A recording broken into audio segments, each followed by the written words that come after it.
तो आज का सबसे बड़ा मुद्दा, क्या आशा जो भी काम का दावा करती है, अश्विन ऐप के द्वारा रिपोर्ट भेजती है, उसको वेरीफाई करने के लिए आशा फैसिलिटर, एएनएम या फिर बीसीएम पैसे मांगते हैं।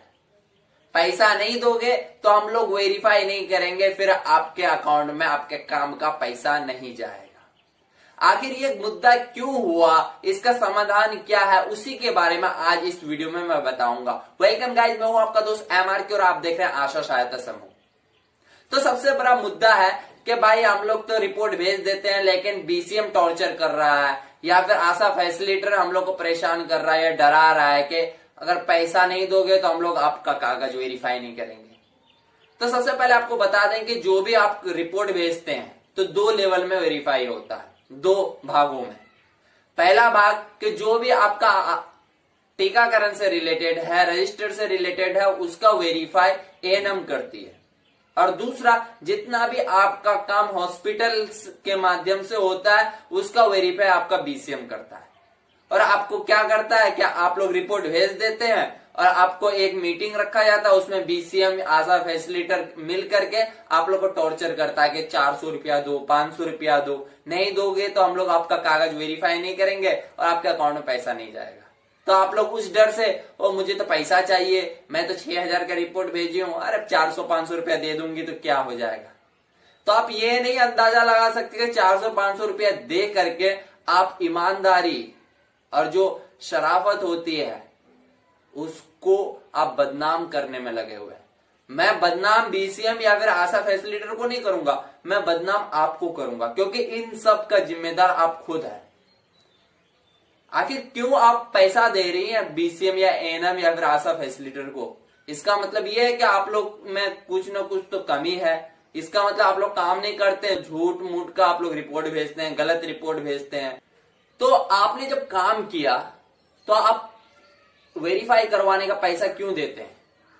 इसका मतलब यह है आप पैसा तो इसलिए देते हैं, इसका मतलब कि आप घर में बैठे बैठे सरकार से सैलरी ले रहे हैं और काम नहीं कर रहे हैं, प्रसव भी नहीं करते, टीकाकरण भी नहीं करवाते, ऑपरेशन भी नहीं करवाते, आशा दिवस में उपस्थित भी नहीं होते, सिर्फ घर में बैठे बैठे बीसीएम के साथ मिलकर के, आशा फैसिलिटेटर के साथ मिलकर के, एएनएम के साथ मिलकर के आप लोग सरकार को उल्लू बनाते हैं कि हम लोग तो कोई काम करते नहीं है, फ्री का सरकार से पैसा ले रहे हैं।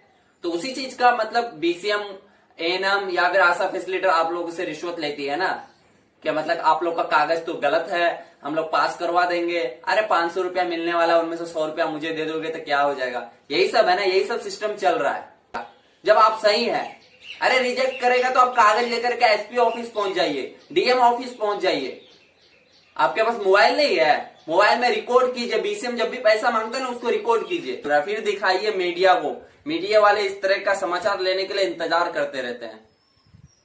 नहीं होता था डीएम को सुनाइए, पुलिस को सुनाइए, केस कीजिए, फिर देखिए क्या क्या होता है। और दोस्तों, आशा होकर के एक छोटे से बीसीएम से डर जाती है कि मुझे नौकरी से निकाल देगा। नौकरी से निकालने का अगर यदि कोई कागज आपका गलत भी पाता है ना, अगर कोई गलत भी पाता है, अगर कभी सीबीआई जांच या फिर कुछ जांच होगा, मतलब उस विभाग से रिलेटेड कोई भी जांच करेगा, आपका अगर गलती पाएगा ना तो आपको नौकरी से नहीं निकालेगा, आपसे पहले आशा फैसिलिटेटर को डांटेगा। क्योंकि अगर आपको जो भी चीज नहीं आता या कुछ भी आप गलत करते हैं तो आशा फैसिलिटेटर का काम होता है कि आपको सिखाना, समझाना। और आशा फैसिलिटेटर अगर नहीं समझाती है तो बीसीएम पे बात जाता है कि बीसीएम उन लोगों को ट्रेनिंग नहीं देता है, या आशा फैसिलिटेटर के ऊपर दबाव या जोर नहीं डालता है कि सभी आशाओं को ट्रेनिंग दो, मीटिंग करवाओ, उन लोग को समझाओ कैसे करना है कैसे नहीं करना है। तो ये तो हद हो गई है आप लोगों की, कि आप लोग पैसे देते हैं, वो 500 रुपया बीसीएम ले रहा है वेरीफाई करवाने का, नहीं दोगे तो मैं रिजेक्ट मार दूंगा। उसका दम नहीं है रिजेक्ट मारने का, क्योंकि उन लोग का काम है जितने डेट के बीच में है ना वेरीफाई करने का समय आता है ना, वो लोग ऑटोमेटिक वेरीफाई करेंगे ही, उन लोग का काम है, वो लोग करेंगे ही वेरीफाई। आपका पैसा देने या ना देने से कोई फर्क नहीं पड़ने वाला। आपको पता है, यहाँ बीसीएम आशा फैसिलिटेटर ने मिलकर के एक प्लान बनाया कि मतलब आशा सब तो बेवकूफ है ही है, उन लोग को तो कुछ तो जानकारी है ही नहीं। तो उन लोग को क्या करते हैं कि उन लोग को एक डर वाली बीमारी डलवाते हैं कि मतलब अगर तुम लोग पैसा नहीं दोगे, आशा साथ पैसा नहीं दोगे तो हम लोग वेरीफाई नहीं करेंगे, और वेरीफाई नहीं होगा तो आप लोग के अकाउंट में पैसा नहीं जाएगा। तो उसी डर का वो लोग फायदा उठा रहे हैं, आप लोग को टॉर्चर करते हैं। आप पैसा दे या ना दे फिर भी वो लोग वेरीफाई करेंगे ही, क्योंकि वेरीफाई करना उन लोग का काम है।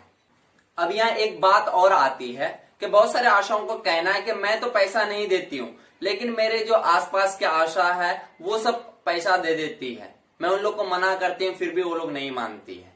तो अरे क्यों नहीं मानेगी? आपको एक मीटिंग करना पड़ेगा, सबकी दिल की बात को जानना पड़ेगा कि वो लोग क्यों पैसा दे रही है। उन लोग को बोलिए कि अगर आप लोग में कुछ गलत है या आप लोग में जो कमी है, रजिस्टर मेंटेन नहीं करती, तो रजिस्टर को पहले मेंटेन कीजिए। ये जो भी काम ईमानदारी से नहीं करती, ईमानदारी से करने की कोशिश कीजिए। तो सभी आशाओं का एक मीटिंग रखिए और सभी आशाओं को एक बात बोलिए कि रिश्वत देने वाला सिस्टम बंद करवाइए। अरे आप लोग चाहेंगे तो 2 मिनट में ये बीसीएम हटा देंगे, आप चाहेंगे तो 2 मिनट में आशा फैसिलिटेटर हटा देंगे, 2 मिनट में आप लोग चाहेंगे तो एएनएम हटा देंगे। तो आप लोग आवाज उठाइए इस गलत चीज के खिलाफ। रिश्वत आप कभी नहीं देंगे। अगले मंथ से अगर कभी भी पैसा मांगे ना बीसीएम आशा फैसिलिटेटर, डायरेक्ट बोलिए वेरीफाई करना है तो करो, नहीं करना मत करो। अगर मेरा कागज वेरीफाई नहीं हो गया ना तो मैं भी बता दूंगी कि मैं क्या कर सकती हूँ, वो तो वक्त आने पर पता चल जाएगा। तो ये सब के खिलाफ आप अपना मुंह मत बंद रखिए, जवाब दीजिए उन लोग को।